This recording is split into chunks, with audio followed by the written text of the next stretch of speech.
this has been about 17 years since maybe something. 1992 was the last time I raced. Yeah. I had 1990. Everyone knows this story, but I used to race too much. I was doing too many classes, and I was getting older and wiser, and I thought I was going to call it. So I dropped from racing 4 classes down to 3 to 2, and then finally in 1991 I was only racing 1 class, and I had a great time. I could talk to people, I got more time, I found everybody was a lot more friendly. I enjoyed myself, and I was racing, I was in practice, and I just had I think I was singing to myself racing around Three Sisters in practice, and crashed the bike. Didn't do too much to it, but we noticed the handlebar, found out afterwards the handlebars were cracked underneath.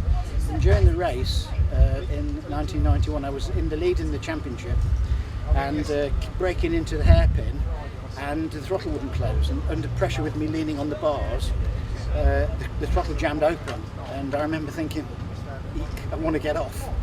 And I bailed out, the front wheel locked up, and I believe that I hit the bank and the bike followed me in, but I broke my arm.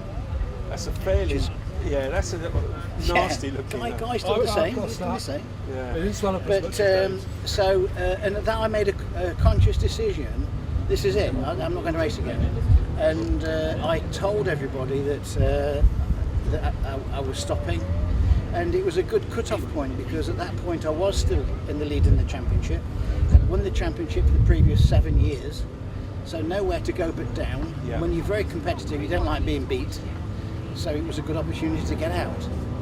That was the middle of 1991. In 1992 I had a phone call from Dave Harrison, who said, will you come and race at Three Sisters?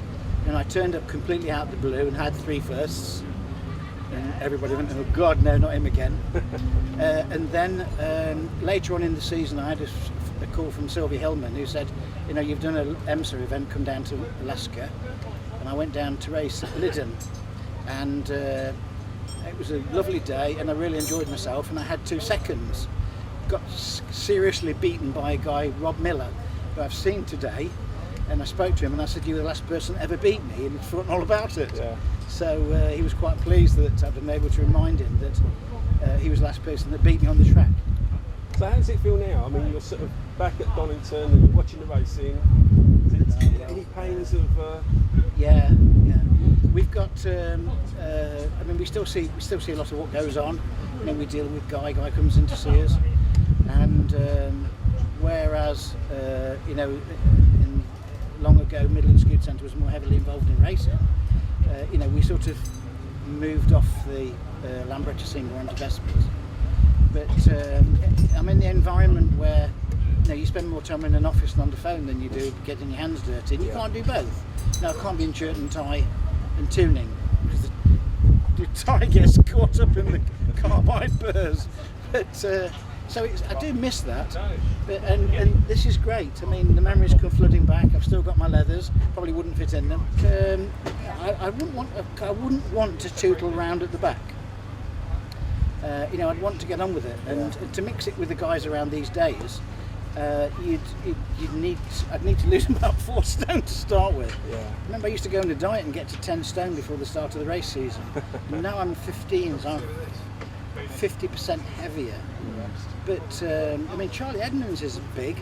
He's a big guy. And Guy always looked like a praying mantis. Too tall. Praying mantis when he's on his scooter. In fact, I mean, blimey, some history of racing. Guy originally wanted to go your own way, didn't you? And he had his own ideas and had just loads of blow-ups. Yes. And then I lent him at Cadwell Park one year. I lent him a spare engine. He damn well went out and beat me. And you know, Guy had never led a race before. And we came down the dip at Cadwell Park to Park Corner, and of course he'd never led, he didn't know how fast to go, and he hit the brakes, nearly ran in the back of me. And he's so nice and well spoken, and at the end of the race he came along and said, oh, that was a little close when you came to me, that overtaking manoeuvre. And I was spitting feathers because I just hadn't expected him to hit the brakes. But watched some awesome races in the year after that. And I'm pleased that after all this time, this is the bike that I've raced.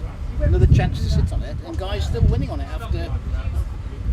In fact, 1991 we think this was created. So the bike has just been laying dormant for years. 15 years. And then it's amazing to think that it can be resurrected and put Guy on it, and it's winning And it's again. winning. Yeah. With lap records. With that record, yeah. And it's. And he's still got his Leicester Lambretta Racing Team T-shirt. Yeah, very retro. Yeah. And I haven't got one. Mind you, I think they're all made in small size. They wouldn't fit me.